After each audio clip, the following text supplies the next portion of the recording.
Hello, and welcome back to Trash It. On this episode, we have Funshaw, Celia, and Shadi. And social media was kind of set alight when a Mr. Ben Bright of Port Harcourt City, the guy is in Port Harcourt, isn't he? Mm-hmm. Alleged that his pastor, a pastor Moses Adeyo, I'm not sure if he's Yoruba. If he's Yoruba, it would be Adeoyo. But if he's not, it's Adeyo. I don't know where the man is from. Of World Bank Assemblies. What a church. Snatched his wife of 12 years.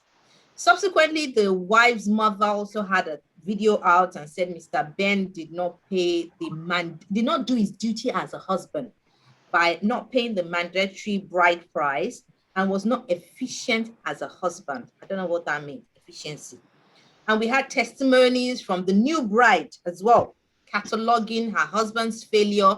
And to cap it all, we had a video from the pastor's son. That one was really very funny, denying that his father took another wife as he's legally still married to his first wife. So guys, it be like say, wala be like bicycle. So let me go to all of you. First and foremost, what this pastor, because we can't say allegedly now, because we've got video, we've got footage, we've got pictures showing the way the man kind of murdered the woman's mouth when they were trying to cover. So what this pastor has done, is he right? Like, he's the spiritual father of this couple who were having issues. And for you to not resolve it, but to just snatch a whole human, can you actually snatch someone else's wife? I'll leave it to the panel. Let me start with you, Celia. I know you're very spiritual. So is everyone on this panel. But you are like Jesus' second cousin. What this pastor has done, is that even right? Of course it's not. From spiritual father to biological father, Abby. So no, what the pastor did is absolutely wrong. I mean, how can he even justify what he's done? Because I know that the only time you can marry someone else's wife in the Bible or husband is if the person is widowed, or if the person is a widow, or if their partner died. So what kind of a pastor is he, and what is he teaching his congregation if he can go about marrying another man's wife, regardless of whether there was bride price paid or not? The mother said there was no bride price paid. Mm-hmm. The man said he paid bride price. So who are we to believe? We don't know.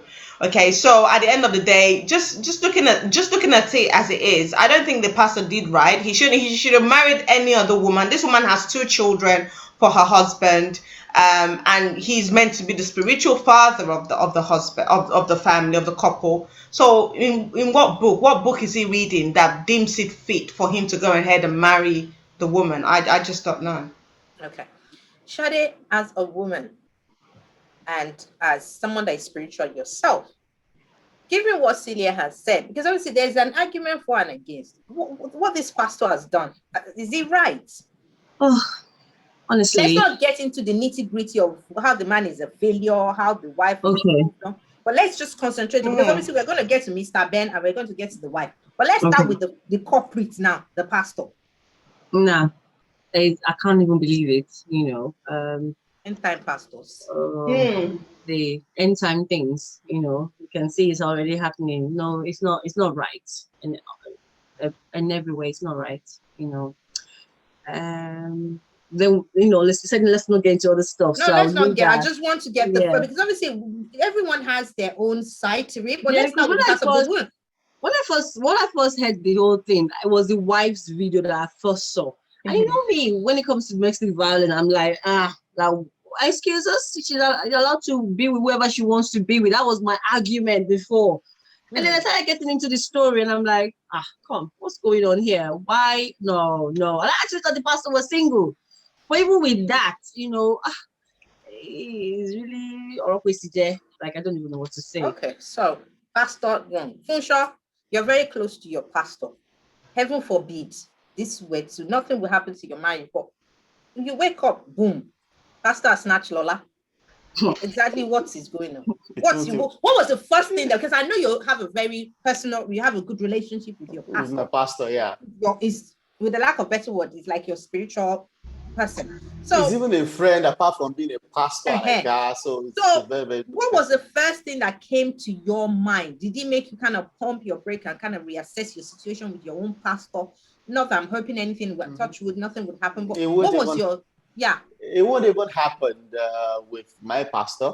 But even if it happens, it's going to be painful for me because I'm emotionally invested in my wife. And the friendship I've been able to build with my pastor. I don't open up. I have a very close circle of friends, and those people I relate with, it would be like a disappointment for me if that happens. Having said that, I'm a street boy. I go back to the streets. Me that be finding a way to get out. You go back to the streets right now. So that's the end of your relationship with church. I'm like, yes. So Imagine. But yeah, like I said, it's going to be painful for me because I mean, if I'm not emotionally invested in my wife, maybe I'm tired of it or I'm fed up or whatever. It's a different case. But I want to wake up and see my wife every day. So her doing that is going to break. The other girl, that Init girl, broke me first. This one is going to shatter me completely. You get? Then my pastor, of course, the friendship is gone. Maybe we'll still be friends. Well, the lady has the right to choose whoever she wants to live with. Friends with the pastor. Last I said, maybe. Of course, there's no church again because any pastor could do that. That's the end of the church. I have a problem with religion. You now do that to me and you call yourself a pastor. That's the end again. Then, like I said, I'm a guru. Invariably, what he's saying is that he's made for the streets. Sorry, Celia, you understand that? Now that's why I broke it, Cecilia, that he's made for the streets. He will enter the street, and that ends his relationship with God. Well, I want to ask, let's go back in all seriousness. The ex-husband is reported to be a failure. He was not providing for his children. It was alleged that he had informed the wife that he's no longer interested in the relationship. Are we saying that this lady is not allowed to move on? Celia? She's allowed to move on if the man if he said that he doesn't want the relationship anymore. Because there was, even when I watched the video, there was even a part that he was saying that, oh, I'm not saying that, I don't even want her to return back to me. But my own is, then do it the right way. Get a divorce. I don't know if you guys were married legally, then get a divorce. He said they were married. The woman said they're not married. So there's no basis for legal divorce because it wasn't under any entity. I think the thing here is the fact that I don't even think it's the shock that the woman left and got married. Because he said after the woman had taken an oath to say that she wasn't cheating on him, and then a few days later she left and he didn't know where she was for 7 months. She left with the kids. Now I think for him, the thing that shook him the most was the fact that it was the pastor. And he had also called the pastor to report the things that's been going on in the marriage, and also to tell the pastor, I haven't seen my wife, not knowing that the wife was camping with the pastor, and then eventually the pastor blocked him, right? So the thing for him is not the fact that she got married, but it was who she got married to. If they were really not married and there was no bride price paid, then they were just cohabiting and then they had children. So yes, I suppose the woman is free to move on whenever she deems fit, even though even if he might not have even said go. Do you understand? Because there's nothing holding her there. But at the same time, it's who she moved on with. A man of God, a pastor, their spiritual father, who is also married too. Now, this thing, it's hard. Hypocrisy. It is. For me, I don't care about the guy. I think it's a bloody nuisance because I watched the woman's video. I don't care how it feels. She left because if we were not maltreating her, she wouldn't look outside. He was doing something to her. I saw raw pain. I don't think she was acting. I think she was in a domestic violence situation because it was triggering me as well. I could see some things and I couldn't even finish watching the video. Where I have a problem is, it's not even that she moved with the pastor. I don't have a problem with that. It's that the pastor is not doing it the right way. He's still legally married. Who does that? I don't understand that part. And then if the man has been, if the couple have been going to the man for advice, that's so bad morally. I can't even get my head around it. Because the different thing is, okay, the pastor knows that she's not legally married. They're coming to church and he knows she had problems and the man wasn't coming to church anymore. And, I can't defend the pastor. I'm sorry. I would love to, my antenna was like, yay, yeah, she has the right to move on. If she wants to marry his grandfather, that's a problem. For a pastor, the thing just collapsed all my energy. Like, I don't even know what to say. Wrong now. Wrong. I don't even know what to say. I can't even defend see, him. when I heard the I'm sorry. story, like Shadi was saying, I was like, yeah, she's free to go to wherever she wants. And Can't. then I heard that it was her pastor. So I was like, okay, what's happening here? Is this a Nollywood movie?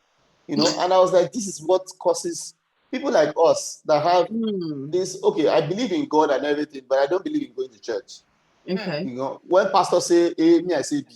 You know, Okay. don't tell me is what I want to do is what I will do.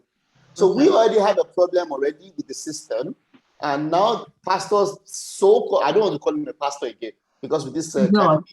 this so-called pastor now behave this way. Now, how do you want people to keep believing Yeah. what you're saying? It doesn't make sense. You get if there's thousands of one women out there you can have. Why have this particular one that is your church member that they have been coming to you for advices and everything?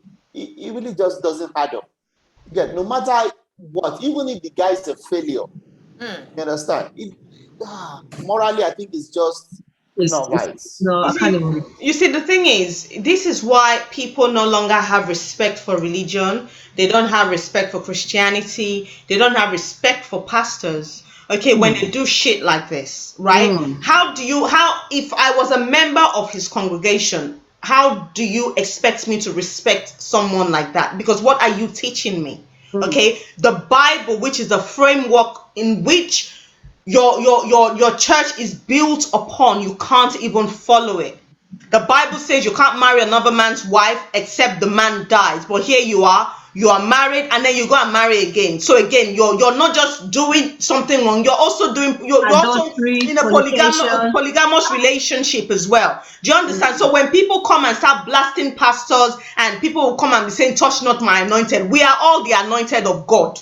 We are all the prophets of God. We just have to know how to channel our energy. So when a man of God leaves his first wife or abandons the first wife and goes and marries another woman who is meant to be someone else's wife, it's very embarrassing. And I'm sure right now, I mean, yeah, it's really embarrassing. We're not saying, yeah, it's easy for you to find love, but I don't even think at the end of the day, right? We don't, the woman never said the man beat her or abused her in any way. She didn't say that in the video. And in the man's video, the man said he never laid a finger on her. Yeah, there might have been some emotional and psychological abuse going on because of, the thing. How can you make your wife take an oath, for example? But again, we don't know what the woman was doing, because there are some women out there that respect their pastors more than their husbands. Definitely. You understand? They will do everything and kneel down for their pastor, and you will think that, oh my God, this man is really enjoying at home. Whereas when you get home, it's another thing. The woman will be insulting the man and saying, look at you, look at what your mates are doing. So we don't really have the full story, okay? We don't really know whether they were legally married or not. But it's just the pastor really fell his hand, not mine, honestly. Okay, let's go into the scriptures a bit, because obviously we're talking about religion, pastor, and blah, blah, blah. And I'm just going to, because I have some scriptures here, which I'm just going to quickly go through. Looking at the scriptures in Matthew 19:9, it says, whoever divorces his wife, except for sexual immoralities, and marries another, commits adultery, which is the point Celia was talking about. And there's a counter argument in Deuteronomy 24:1, where Moses allowed a man to give a certificate of divorce. But Moses was speaking from the hardness of his heart. Now, in Corinthians 7:21-14, Paul also addressed the topic of divorce. The only instance that it could occur is if a Christian marries a non-believer, and if the non-believer leaves the marriage, then the Christianity is not bound by that marriage. So divorce is allowed. Now, the question is, technically, from what the man's son said, the pastor's son, the pastor in question is reported to be separated from his wife and possibly divorced, because I understand they're going through legal proceedings. So why can't he move on with his life? We don't choose whom we fall in love with. This life is too short to live in regret. Are we saying because he's got that caveat of being a man of God, he should subject himself to permanent heartache? He's in love with this woman. Okay. He's separated from his wife. They're going through divorce. The other woman in question is not with her husband. What's stopping them from moving on? How many single ladies are in his church? How many? If he really wanted to do good, can't he marry one of the single ladies in his church? But Can't he he's not do in love with the that? single Why lady. did he have to go and marry another woman, another man's wife that see him, that they're bringing their marital problems to him? Do you understand? Just like me coming to tell you, oh, I have issues with my husband, help me speak to my husband, and then the next thing you and my husband are tying the knot. Are you kidding me? And on top of that, you're my pastor. The whole thing doesn't make sense, and it just goes to show that the foundation to which I don't, because these days churches, they're all businesses, period. It's a shame, but that's what it is. Because now look at the man's son came out, right? And he said they built his father's church, they carried sand and blah blah blah, and now they have other branches, right? And then he said that God then also called him, and he now opened his own ministry. I mean, come on. Your father has a church and he has branches, and then God now called you to open a different church. Why are you not serving under your Why father? are you not serving under your father? That's where I'm starting to question, okay, hold on, what kind of a church is this in the first place? So I really don't know. This family the whole thing is just a mess. I've also seen Yeah, go on, where Funsho. I've also seen when husband has a church and the wife has a different church. And they sleep on the same bed. I don't trust the Wait, anointing on that. Pump your brakes. So the husband goes to a different church. No. So the wife was the first one that said she was called. So she opened her own church. The husband has built a house. So she was using one of the flats. It's a four flats. So she was using the flat in front downstairs for the church. Then along the line, the husband said he too was called that he wanted to open his own church. Now, instead of them to combine together and have one church, the husband too decided to open his own church. And he even led to issues that the wife had to leave the house to go and get another land to build their own church, while the husband took over the flats where and they are living together. Yeah, I got to know about the story because I kind of know the wife, and she was writing me that the landlord is about to eject her. I should please give her money to balance up the land. I said, is it not God's work? God will provide for you to buy the land. Let's refocus. So, from what we just said, the man in question is separated. Now, let me answer your question, Yori. So, from all I don't talk about Bible scriptures because I don't know much, and I don't want to go into blasphemy. So, I'm just going to answer it the way I see it morally. So, forget about the Bible scriptures you read. Now, the man is divorced or separated or whatever. He has every right to get his freaky on, even as a man of God. Wherever he decides to do it, it's between him and his God. Now, where I have a problem is, why would you choose someone else's wife in your church, irrespective of whether they are married or not? Even if they are just cohabiting, they have kids together. That means there's a relationship there. And I think you shouldn't trespass. Yeah, if they have a problem and you're trying to advise them, even if the woman wants to leave her husband, let her find love elsewhere, not with you, who is supposed to be the spiritual father. What is the assurance that me attending at your church and I'm seeing it with my wife, attending at your church, and I'm seeing that you have taken another person's wife or another person's woman? What's the assurance that tomorrow you not take my wife? You get? So that's a red flag for me. And Funsho, sorry to cut you there. Just to counter what you said. No, he, as a man of God, he doesn't have the right to get his freaky on. No, I'm just saying it. So I'm just saying it like. They shouldn't be calling themselves men of God, because a man of God is someone that you have to, when you see him, you want to emulate him and you want to say, this person is someone I can look up to. When I see this person, yes, I know he might not be perfect, but I see God in him. Why should a man of God be getting his freaky on up and down the whole place because it's his relationship with God? That's bullshit, man. Celia, what I'm trying to say is that sometimes these people, according to scripture, according to the way we are brought up or whatever, it is between them and their God. They said the judgment will start from the pulpit. So let them do whatever they want to do. Most of these people you see outside, holier than thou, you don't know what they do in their closet. Some people who come preach you in church, they look holier, and after that they go to worship. But they do not claim to be men of God. But do you not understand what I'm saying, Funsho? Those that claim to be men of God, they worship God in the church on Sunday, and afterwards go and worship idol at home. I know, and that's what I'm saying. It's not right, because the whole thing has been diluted. Sorry? It's not right, but who are we to judge? It's what we see. then that's why I said it is I Tuesday. think to an extent we have the right to judge, because if you call yourself a man of God, then you should live by you should live by the standards, or I don't know how to say it. You cannot call yourself a, do you understand? You know that there are some so-called men of God that will quote scriptures to back whatever actions they perform, and you cannot really argue with them because they have turned the Bible upside down to suit whatever they do. Yeah, I know. I personally don't go into, people that know me, and I don't go into arguments. I don't argue. My pastor was saying it 3 days ago when I was in his place, and his wife was, I don't know what we're talking about, and he was telling me that leave Brother Funsho alone. You should have known him by now that what he wants to do is what he can do. That me, I don't like anything he's not interested in, or anything that if he says his mind and you keep arguing, just keep short. I'm saying, and that's me. I don't argue. I don't get to. Let us leave him and his God. He's preaching this to us every Sunday in church, and he's doing otherwise. I'm not here to judge because I'm not God. It is his relationship between himself and his God. If he wants to get his freaking on with all the members of his church, if it's well with them in the church, then fine. It's not my place to judge him. Shade, come in, as in you an advocate of women and you want them to do what they want to do. But this pastor, from what we've been saying, he's separated from his wife. He's about to divorce. So why can't he move on? What's the problem? Even Shade is cringing. You know me. Me. I can't. No, I am all for go with love, choose wherever you want to be with. But like you said, this is a scripture issues, man of God problem, and I feel Celia, and I feel, I feel what she's feeling. That's why, like, I'm also with Funsho. This is why, sometimes you just don't want to go to church. This is why sometimes you just want to say, would you, who anointed you? How can you, because this is what is out there now. And that's why we have to be careful where we go to worship, There's God everywhere. Yes, she can move on if she doesn't want to be with her husband again. And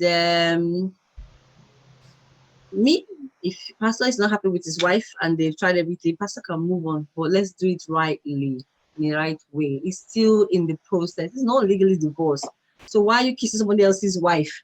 You're somebody else's husband as well. This story is just messed up. It's a mess. I don't even understand what they were thinking. Celia and Shadi, why can't the pastor get his freaky on? Because I'm just mulling over what both of you are just saying. Why can't he? He's still married now, legally. Yeah, but he's not with it. So he's not ordinary man. He's an anointed man of God. If he claims to be, that's wrong now. Even me, for someone that doesn't go to church every day. I guess Celia annoyed. Yuri's question is annoying me. Yes, because I want to understand. So that when people, the thing about it is that people that have these questions that I'm asking both Celia and Shade, let me annoy you. Why can't he get his freaking on? He's got his needs. And I thought he was single. When you asked me to come on today, I was ready to fight his battle. Like, hey, he shocked you, He shocked you. I'm speechless. I won't fair. I choked, died. I just like, and then I had my friend this morning. She's my mom, like Celia too, but Mama God. She preached and said, "Study scripture," and told me, "From like you are not going there to defend that man." And I'm like, oh my God, I had to go, and she sent me all the videos. I had to go and watch it because I didn't see the one of the son. I didn't know he was still married. I just felt like a single pastor. And he saw somebody that is not legally married. Okay, yes, they paid bride price or half bride price. They didn't pay bride price. Whatever. But me, I was like, if a man is killing me, beating me, or emotionally abusing me, you're free to leave. And then I felt like the man, you're a pastor. I know they like to put my mouth for a pastor because so I don't. Let me ask the three of you, what makes an anointed man? What makes them different that they have to live by the standard of?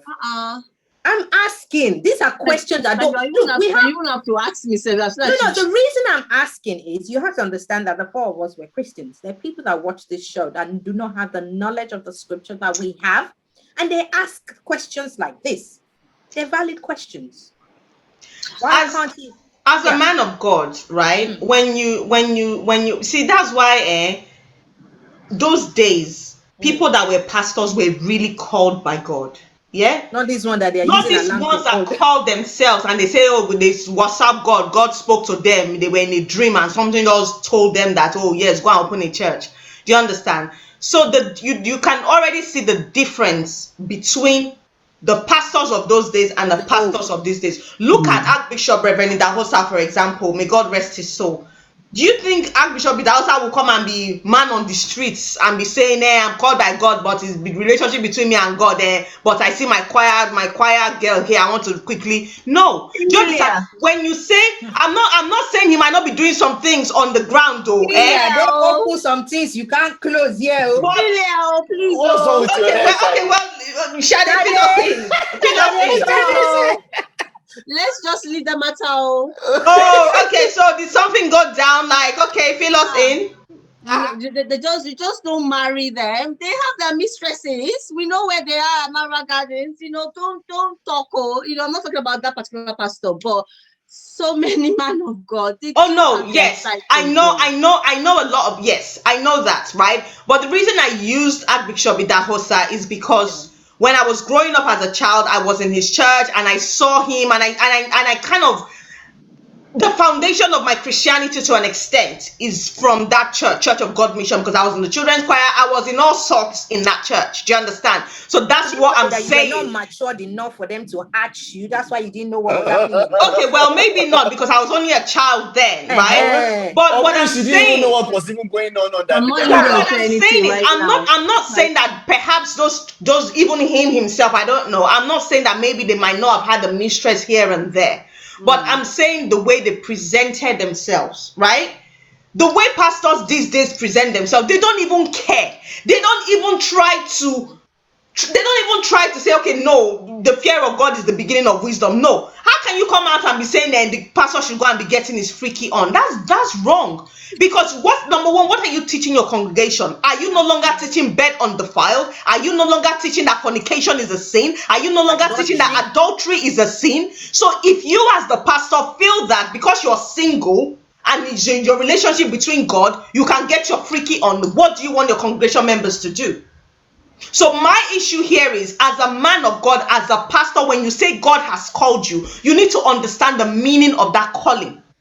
Because now what you're indirectly saying to us is, I am no longer going to be led by my flesh. I am going to be led by God and by the Holy Spirit. So yes, I might see two women here with big bum, big boobs. I'm not going to be tempted.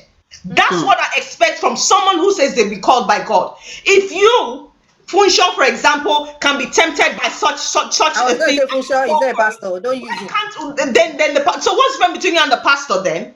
What's the difference? I hear you and I agree with you, and that's how it should be. I do agree with you. But that's not how it is. I know that's not how it is, because just recently a pastor came out. You sent that to me, didn't you? A pastor came out. Your break. Hold on. So yeah. I have one. I have one where a pastor passed away and the particular sister is crying more than the widow. So there's so many things, and she's worried about his phone. Who is with his phone? Because if the wife gets the phone, she will say lots of things. So there's so many things going on. Okay. We're going to go back to that, but let's backtrack a bit. Back to Pastor Moses Adeoyo World Assembly International. Should this pastor resign at this junction, given the state of I can't say he owns the church because God owns the church, but he's the general overseer of that church. Should he resign? Morally, he should, but he's the owner of the business, so he's not going to. Thank you. He's the owner of the business. God don't own anything. He owns it. He's the owner of the business. God is not calling. So in the old churches, not the new Pentecostal churches we have, the old churches that have structure, that pastor will be long gone by now. I'm a Baptist. I grew up in a Baptist church. I'm a Catholic. Yeah, and our priests are not. Don't let me talk. Don't do that. Don't go there. Don't let me go there. I won't vouch for anything, because I know I was young then, but I know of a certain pastor that was in our church and he broke the church into two. Yeah, due to some, I don't want to go into the details, but these things happen even in the old churches. But what I'm trying to say is that because the old churches have structure, and even if there are hypocrites amongst them, they try as much as possible to hold on to the structure which governs the church, and they try to go according to the scriptures. So in those kind of cases, if that's what I know of a man in that church that even though he's married to one person, because he had a previous marriage, he could not become a deacon in the church. So that's how. So let alone a pastor now taking the wife of somebody in the church, and he'll be so ashamed to even come to the church. Let alone say he wants to own the church or he wants to still be parading himself as general overseer. What am I trying to say in essence? What I'm trying to say in essence is that if the members of the church are woke, my word, woke, they should tell the pastor to resign. If they are not comfortable with it, or if they cannot tell him to resign because he owns the business, then if they are woke again, they should leave and know that they are in the wrong gathering. So that's just it. Because the church is the business of the pastor, and it might be difficult for you to tell him to go. And don't forget, in most of these churches where the pastors have questionable character, sometimes the members are brainwashed. Sometimes it gives a lot of the members maybe feeding or financial assistance like that. So even if the pastor is telling them to go into fire, they would hesitate to go. A very good example is Dr. King. What's his name? I think is it Reverend King or what's that set his members ablaze. Okay. Celia. I don't understand. He what? His member ablaze? He said I think he said they were committing fornication or whatever. I've forgotten the story. It's been a long time. He said the church member ablaze.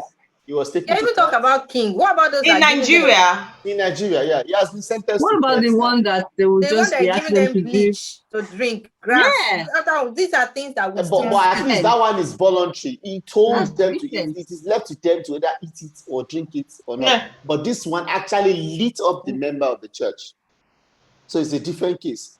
That one is not like he said, light yourself up, and the person carried matches and lighted it. No, he poured petrol and lit the member. And that was why he was taken to court. He has been sentenced to death. He has appealed up to the Supreme Court. He's sentenced to death. Is he dead now? No, not yet. The governors that passed through Lagos State have refused to sign the death warrant. So he's still in prison till now. So just talking about that, those kind of churches, the pastor is more like their God. So he gives them money, he feeds them and everything. So if you tell the people, what courage we even have to go and see the pastor should step down? You see people even defending the pastor because of what they eat, because there's poverty in the land. So in this kind of case, it's very, very difficult. The pastor is like their God, their road model, their alpha and omega and everything. And unfortunately, there's nothing to be done about it. You see, the thing is, we're not trying to say that, the pastors can never fall. They can never be tempted and they can't sin and blah, blah, blah. Okay, I've heard of pastors who have maybe gone and slept with a member of the congregation or maybe cheated on their wives, but they acknowledge that, because in the Bible it says when you acknowledge your sin and come back and ask for forgiveness and blah blah blah, that's fine. But this pastor did not just do that. He went and married somebody else's wife or somebody else's partner, right? So the sin is long term, it's ongoing. It's not you just slept with somebody and then you did and then that's the end, you're not going back there. But no, what this man has done, it's an ongoing situation where he's gone and married another man's wife or partner that they clearly have children together. Yeah. Even if he wanted to do that, number one, he should have made sure that his own divorce is complete. Yeah, even though that one, there are some question marks there, but okay. He should have made sure his own divorce was complete. And number two, he should have also made sure that this couple, the people he's spiritual father to, that their marriage has also ended in an amicable way between the two parties, and then the two parties move on. Then he can go and possess his possession if he thinks that's what the woman is to him. But for him to just go in there, because if they really separated amicably, the husband will not come and be doing social media video. Okay. He was. Celia, based on what you said before I go to Shadi, we're talking about forgiveness. You said if he should come out and acknowledge his ways and then retraces his step, should he drag the wife along? Because you can't. Are you asking him to leave this new wife and then come back and then ask for forgiveness? Well, do you know what? A place in Christianity where both of them can still exist with forgiveness. Oh my God. That's why I said it's an ongoing thing. It's an They've asked ongoing for situation. forgiveness. Eh? They've asked for forgiveness. They They are haven't. Who did they married. ask? Who did No, they no, I'm ask saying. for? So I'm asking hypothetically. They're married now before God and this pastor, whoever joined them together. They come back and say, okay, we've seen that our ways are wrong. We asking for forgiveness. Does that mean they have to end their relationship? I really don't know. I can't comment on that because I wouldn't really know how they would then do it. Does the husband of the woman, the first guy that she was with or the partner, does he want to give up his wife just willy-nilly like that? Do you understand? And the faith that the man had in the church, how are you going to repair that? Because you've broken it. You've probably broken it to the point where the man will never step foot into another church. Do you understand? That's a And the great sin. congregation as well. The congregation as well. How are you going to repair? So the man didn't just do himself a disservice. He did his whole congregation a disservice. Except for, like what Funshaw said, these are congregation members that cower to him and they see him as God. So they wouldn't see. I mean, they must do because they attended the wedding. And the choir even took Ashwebi. Okay, so at the end of the day, this is it. Because if I attended a church like that and my pastor rocks up, and I know my pastor was married and he's trying to divorce his wife, he hasn't done it yet, and he rocks up with brother Samuel's wife on Sunday to say he wants to marry, are you all right? No, I'm removing myself from that kind of church, not because I see the pastor as God or not because I go to church to worship the pastor, but because I'm going to look at it and think, if you as a man of God, you don't even understand the Bible that you're teaching us, how are you going to teach us? You can't teach what you don't know. You can't teach what you do not have. You cannot transfer the knowledge that you don't have. How? If you can't even get that right, how are you gonna? This world is hard enough than for one pastor to come and fuck it up even more. So I'm sorry, that church will not be for me. That's why, again, I keep saying this: know God for yourself. You don't have to go to, I'm never going to say you don't have to go to church every time. Please do go if you want to, because I don't want to come and be the advocate for that. But what I'm just saying is, if you find yourself in the position where you can't go to church, have that one-to-one relationship with God. Because sometimes when you put your trust in pastors and when you see pastors as your God, they would always fail you, like in this situation. Okay, Yeah. let's shift gear for 2 seconds. I want us to look at the state of the church as of now. There was something I shared with Celia yesterday, and it was talking about how pastors, when they go to other churches to preach, they're visiting pastors to other churches. And when they finish preaching, apart from the honorarium that they give them, they also give them girls to sleep with. I want you guys to think about that for 2 seconds. Given that Christianity is not our religion, so to say, it was brought in, is this about time we then go back to our religion? Because if we were to look at churches at the moment, most of the things that God prescribed or what is in the commandment, thou shalt not steal, thou shalt not covet, thou shalt not thou shalt love your enemy, thou shalt respect your parents. There's all the things that God, Jesus Christ, is on those slabs that we should not do, is what the churches are now doing. In churches, we see where fornication is going on, all the antecedents, all the things that will make you as a human being think based on the scripture, I am considered a sinner. That is happening in the church. There's business going on in the church. There's prostitution going on in the church. There's adultery going on in the church. There's slavery going on in the church. So why are we still holding on to a religion that is not really our religion? Is this at the point where we now pump our brakes and be like, okay, let's reassess the situation? And I'll go to you, Funshaw, before I go to Sade and Celia. Because the reason I come to you, Funshaw, is you have your icks with religion. So, with situations like this, is it now because my concern now is people are now questioning Christianity. Why am I in this religion? Given that everything that is bad that they said should not happen is happening in the most spiritual places of all. Okay, so I'm not going to say whoever believes, whoever holds Christianity dear, I'm not going to say they shouldn't or they should. Right from when I was a kid, I grew up to question things. I grew up in the church. I didn't like the fact that my dad always forced me to church. So whenever I go to church, I make sure, like in the children's section, anything we're being taught, I was always tops in the class or whatever. And I learned the things they were teaching us there. But I had questions at every point. My questions now grew further when I left secondary school. So after I left secondary school, I was trying to get into the university, and it wasn't working. And I could see other people that didn't believe or were not steadfast in the Lord or whatever, and they were just having it smoothly. And at that point, I started questioning that if you say I should worship, pray, and whatever, and this is not happening, and this person that doesn't believe in anything is happening for the person, don't you think there's a question there? They tried to explain to me since like that, but I just never believed it. I left the church, I got admission, everything was fine, and since then I've not just been fully back into the church. You get it? And that's on one side. On the other side, these new generation churches or Pentecostal churches, see a lot of pastors saying a lot of things, brainwashing and all whatnot. All those kind of things sometimes, should I say, drags the religion in the mud.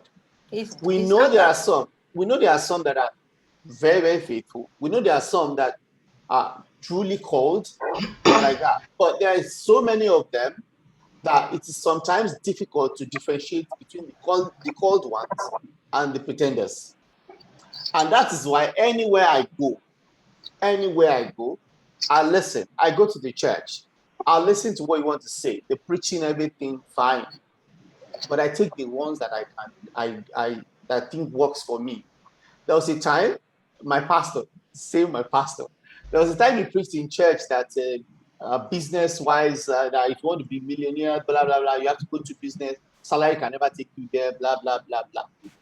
And I was listening to it. I didn't say a word. When we were going to, me and my wife started discussing this same topic. And I was like, yeah, pastor is right. For those that have the nick or the knack for business. How about me that I'm risk averse? I don't want to take risks. And I'm this kind of person that I'm contented with what I have. I'm from a very, very poor background, and I was trained to be contented. I will not beg you. I will not ask. I don't covet other people's things. I want to go to work. I want to get my salary at the end of the month. If I want to improve myself so that my salary can increase, I can get promoted, and I know what I earn, and I can plan myself according to it. If I have anything by the side, fine. But I'm not going to leave what I have and now go into uncertainty. I'm a risk averse. Now, you now preach that in church and people resign from work and go and start business. And it collapses. It's a problem. So that's why I say you pick the things that work for you and things that you think they don't work for you. You don't go to church and just pick everything, hook, line, and sinker. I discussed with my pastor later, and it was like, yeah, what I implied was what he was meaning, that if you are stable and you have extra cash, you can now venture into business. Because if you keep money in the bank, it doesn't multiply. It reduces. And like that. So to wrap everything right, Christianity is good. If you have the ones that were really, really called by God. Sometimes you may not even be called. You might have passion for it. And you start doing it. You form a connection with God. You form a bond with God.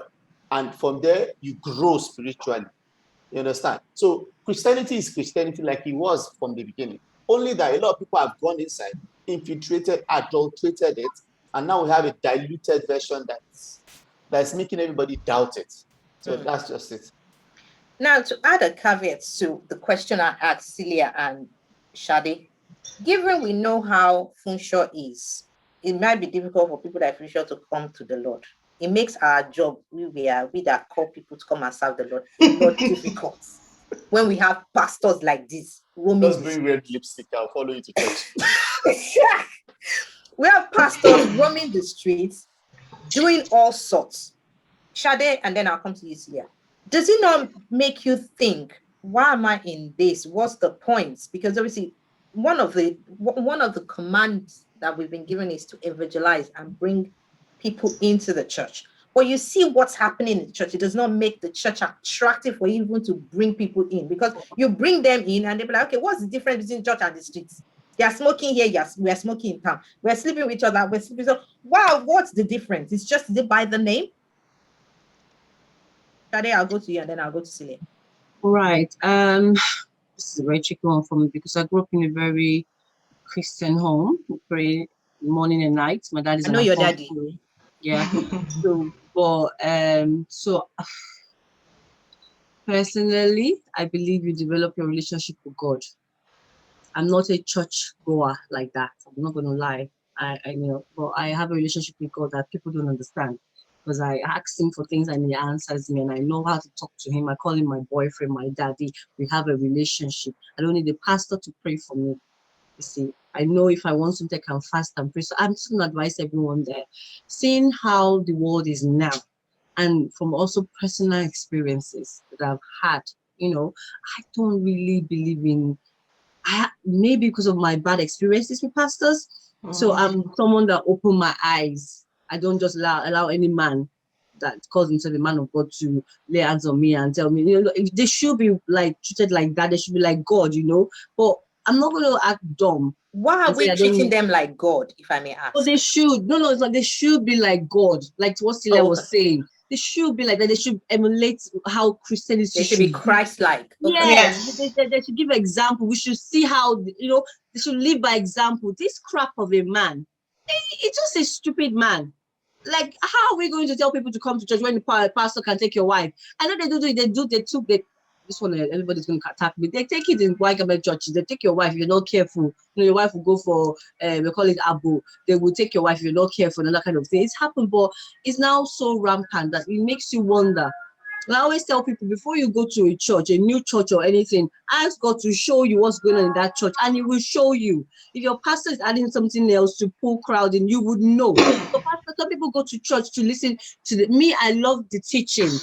I don't go for fashion. I don't go because the church is big or the name. I want to learn. I go for the teaching. So when you see me backing out of a church, that means that the teaching has gone down ways and it's contradicting my my beliefs and all that. So we need to identify our journey and know how we walk with God. It's a personal journey. On that day, you will not say, my pastor is Adegboyesa, so I must enter heaven. It's going to, I always say to tell people, I'm not going to say because I'm Apostle Akerele's daughter, so automatically I must enter heaven. Everybody has their own journey, and you will judge according to how you are here on earth. Not because your pastor is a good man or is a bad man. So for me, I'm not going to say don't go to church like Celia. I'm going to say, just pray to God to show you what if I were a member in this guy's church, of course, he's lost a member already because I'm not going to even be there. That's my thing. Okay, before I go to Celia, so let's assume that this man was your pastor. He's been there for you. He's prayed with you. He's supported you. So this one thing that he has done, is that enough for you to leave the church?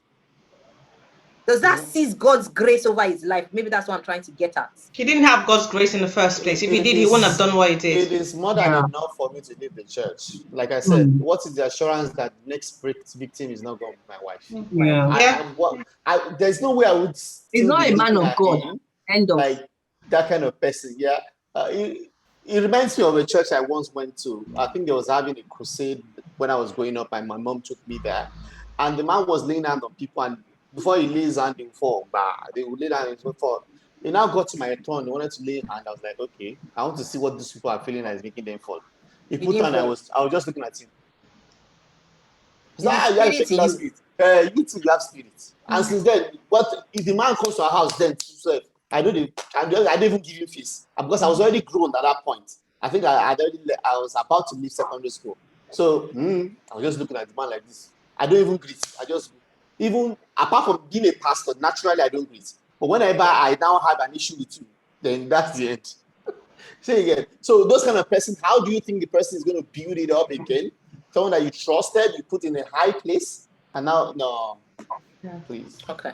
Celia, given what I've asked Funsho and Shadi, this is the point we then reassess if Christianity is actually for us.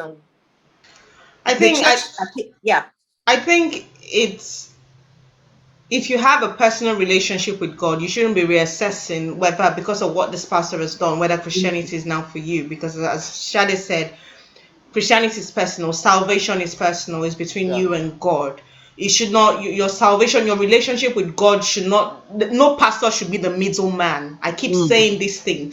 We have the same powers as these pastors, but we just need to know how to channel it. All you need is a tiny little faith, and God will listen and hear your prayer. You don't need nobody to pray for you. You can pray for yourself, especially when you don't know what these pastors are working with these days. Someone will lay hands on your head and collect your blessing and pass it on to their children. See, a lot of things are happening. And first of all, going to the thing you said, Yuri, about these pastors now being, when it comes to minister guest pastors, they're now giving girls. Unbelievable. I mean, the church I attended for a number of years, right? I was in this church from 2004 up until 2012, and every last Wednesday of the month, we had a program. I can't remember what they tagged the program. And the guest pastor will come on Wednesday. We'll have a Wednesday evening service, Thursday evening service, Friday evening service. I think we'll have Saturday off and then come back on Sunday. So we had guest speakers that were coming. So now I'm thinking to myself, was this what was going on? Because unfortunately, this same pastor had a scandal about sleeping with one of their adopted daughters or blah blah blah. But now, because we used to have pastors coming from America, from all parts of the world, and I'm thinking, so is this, which girl in the choir were they giving to these people?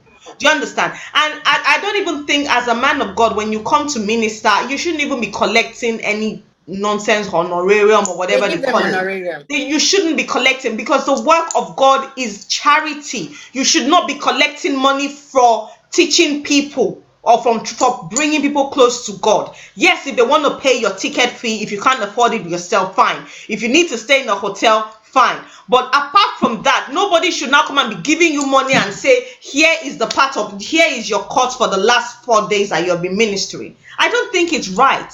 Men of God should not be collecting money like that.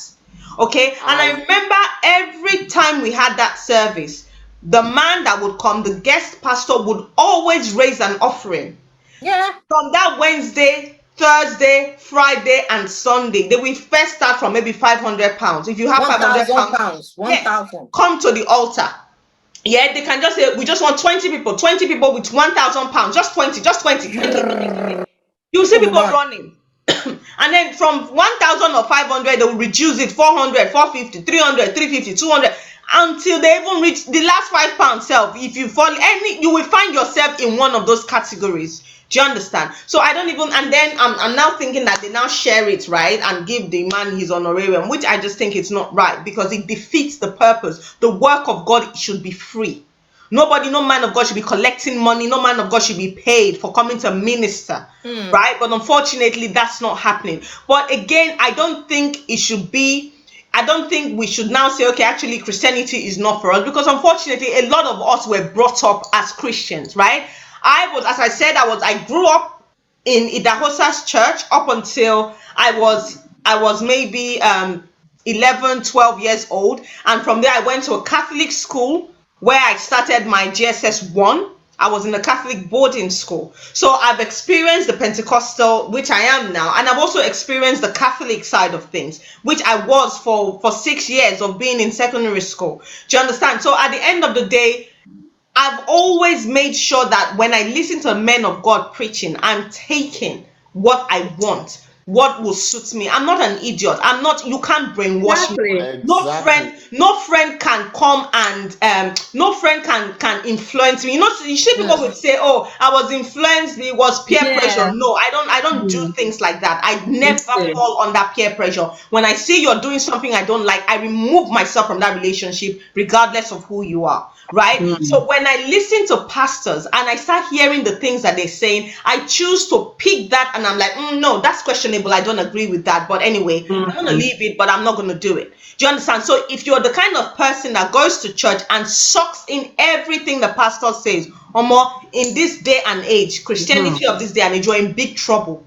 Because when one you minute, pastors are burying human beings behind their churches, their altar. I'm telling you, do you understand? This is what I was saying in the other. There was a topic that we did, and I was saying to you that when Oyedepo sacked that pastor, and I was saying with all this pressure to bring people into church, people might now go and start trying to look for powers somewhere else to bring people to church, and you be like, no, people do it. They will bury things on the ground so that people will come to their church. I've heard stories. I grew up in Benin, and a lot of these things we've heard stories of people doing it. Okay, so these are things that happen because they want to have money. They want their church to be big. Do you understand? So it's just it is what it is. Before we round up, I just go on. I just want to talk a little regarding the honorarium. So the honorarium is not something compulsory, but it's something necessary. I just wanted to chip in because Celia mentioned it. Yeah. So some of these pastors, they are full-time pastors. And even though their flight has been taken care of and everything, they will eat. How are you expect them to survive? It's not as if they are collecting money for the work they are doing or collecting money for work of God. No. Some of them take salaries. Some of them take salaries. Some of them do. What of those that don't? Sometimes this honorarium is what they live on or what keeps the work going. So I don't think there's a problem with it. It becomes a problem if, for example, you said you come for crusade for Wednesday, Sunday, they make 100,000, and you say, "Oh, bring all the money you made. Let us share it." That's a problem. Yeah. Or sometimes they even decide that. They even decide that before the person comes. I mean, the thing is, that's the fundraiser. Do you understand? The thing is, if the pastor has come and preached, and maybe at the end where the pastor, the inviting pastor, will say thank you very much and giving him money to say thank you for coming, you really blessed us, blah blah blah. It's a different thing. But this one I'm saying, from the way he was looking, because the effort the guest pastor will put into collecting that money, I think you will know that everybody, if you don't put that kind of effort, you are not going to get your cut. No, what tends to happen, from my understanding of how this happened, it doesn't happen in our church, but I've spoken to quite a few pastors, and it's alleged that when these visiting guest ministers come, they ask, what is the need of the church? What is it that the church needs, that the church is struggling with? And that's what sometimes allows them to do this fundraising, as Funsho say. So it's to meet a particular need. Now, what you wouldn't expect, what you wouldn't expect is for you to not say, we've made £100,000. Give me 10% as per the Jesus that brought you guys the money. That is what you would. So that's what I was going to say. I didn't finish it. So in a normal setting, if a guest pastor is coming to your church, irrespective of how much he was able to raise for the church, there's a fixed amount as honorarium that's going to go to the pastor. Even if he raised $1 billion, no, most times it's fixed. Even if because I'm a bit privy to some of this information. So even if it's £1 billion he made for you, if the honorarium is £100, that's what he's supposed to get. It is when it now becomes, I made $1 billion, I should get maybe 1 million out of the bill. That's where the problem becomes something that it becomes a fundraiser, and you start questioning where you were actually called, or is it the work of God you are really doing? But regarding the honorarium, I think it is deserved for the pastors that actually put in the work, because they have to eat. Some of them survive on this money. There's not as if they have any other job. So I just wanted to clarify that part of it. There's a church here in London, not too far from where I live, where I came about the church, I think it was 2016. My church is in central London, and our pastor was watch night service. And our pastor was like, there's no point everybody trooping to central London. Find a local church to do watch night service. My husband would never go to any other church apart from his church. So myself and my younger sister would like, okay, let's go to a local church. So when we got to the church, immediately we got into the place, we saw a Bentley, we saw a Range Rover, we saw an Aston Martin or a Lamborghini. We just saw one car. So I thought to myself, I was like, is this a church? And they had, I don't want to name the church. They had the name of the church 01, 02, 03. Anyway, we shall enter on these cars. On these cars. Because we're coming in for watch night service. So they had the way they did their watch night service was if they were practicing 3 forms of doctrine. They did washing of feet. They had a mantle. Me and my auntie were like, what church is it you're in? Please don't let them shut down trash it. It took us a Afterwards. while for us to Well, you learn. haven't said anything bad about them. You've just said the church. You no. You need to mention the church because this is trashy, and we don't hide things like that. The church is actually there's some controversial things I'm going to say after this, so don't let me mention the church. Yeah, Please don't mention mention the church. No, I'll tell you because the story is there's still some stories that's still coming. Okay.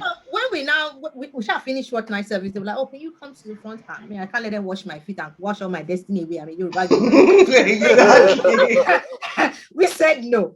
Now to fast forward now, last year, no, 2 years ago, the wife is well known, the husband is well known. The marriage broke down, and while they were doing a service downstairs, normal service, Benny Hill was marrying the new wife and the pastor upstairs. Yes. And allegedly, when church finishes every Sunday, the pastor's previous wife is waiting at the door. How much did you guys make for tithe and offering? Tear it into two. She takes her share and she's out because she's no longer a part of the church, allegedly. What's the name of this church? Question, don't measure that church. God. My question now, in closing, push up down your hand. Where does the CAN, Christian Association of Association of Nigeria, what is their role here?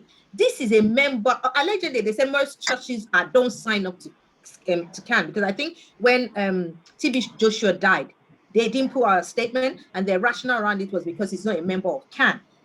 We are all Christians. So at what point should CAN come in and be like, you've taken someone, a congregation, a member of your church, you've taken their wife. Where are the sanctions? Where are the check and balances? Jesus went into the temple and saw people selling there and he drove them out. So where do we draw the line? What's in closing? What do you guys, where's the, should we I think because previously, a few years ago, CAN was into some shady business as well. So yes, a lot of money laundering. Yes, a lot of churches are not allegedly. So a lot of churches are not members anymore. So everybody's doing their thing because technically all Pentecostal churches should be not on that CAN, but allegedly there's some stuff going on there as well. And they're also very two-faced hypocrites. There's some things that they allow certain people to do, and so a lot of churches, new churches now, are doing their thing. So CAN, that stupid pastor is probably not a member of CAN, so they will tell you, sorry, you can't get involved. So those kind of things, it's just messed up. Another thing is that CAN is like a voluntary organization. It's not compulsory for. If I decide to start Trash It International Church, it's not. CAN has no power over me. There's no law backing it. You get. So if I decide to do anything in my church, there's nothing that CAN can do about it. It's a voluntary organization. If it were to be time churches, like I said, I was a Baptist. I grew up in a Baptist church, and we used to have this association called Iretiogo Baptist Association. So every Baptist church in Nigeria belongs to that. So if any of the churches should err or the pastor should mess up, the association comes down heavy on the church. You get. It got to a point that pastor that I said broke up the church because he broke up the church and wanted to register the new church, in which they said, no, this is the original church we know, and this is the only church we're going to stay with. So that pastor and some other pastor went to start a new Baptist association. I think they call it New Life or New, I've forgotten the name, Baptist, and that was where he was able to register. So that is where there is an organization, a structure. In those kind of situations, the organization comes in heavy. I think it's the same thing with the Catholic Church. Yes, sir. You can't break out. But all these Pentecostal new churches and all those things, it is a problem. Okay.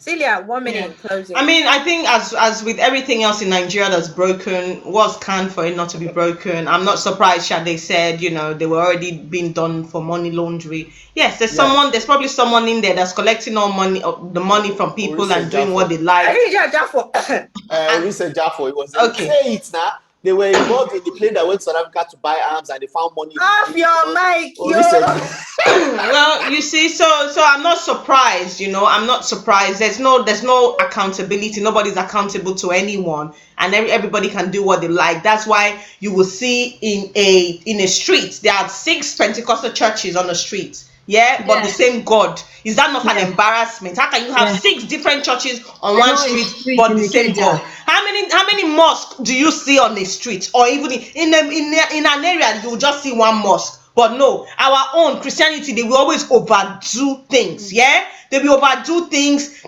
Different churches up and down the whole place. I can remember in this church, 6 different denominations. Everybody, yeah, no, it's not this, not the one I'm evangelizing for. This is the one I'm evangelizing for. Look at that.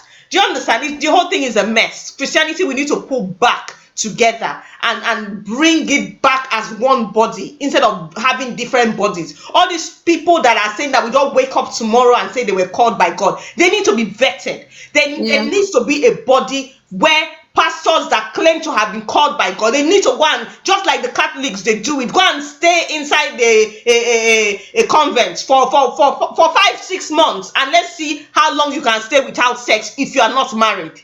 So there needs to be structure. I beg. The Catholics, but let's not my dad is a knight, so let's not. There's so many things that we can still unravel with the Catholic Church, but we're gonna leave it at it. What I will say in closing, and I say this on behalf of Trashes: know God yourself. Have a personal relationship, and don't rely on man. And sometimes, as people of faith, there might be a point in your time where you need someone to stand in the gap for you, because obviously you're going through some things you can't pray. Look for people that have the same ideology as you, and trust them with your faith.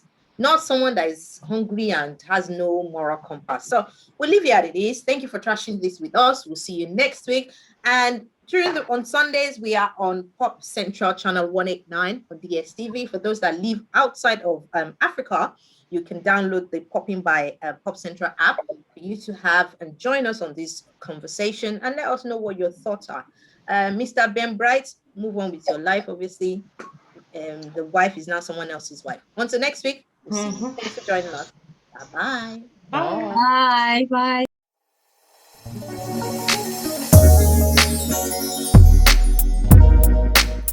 Bye.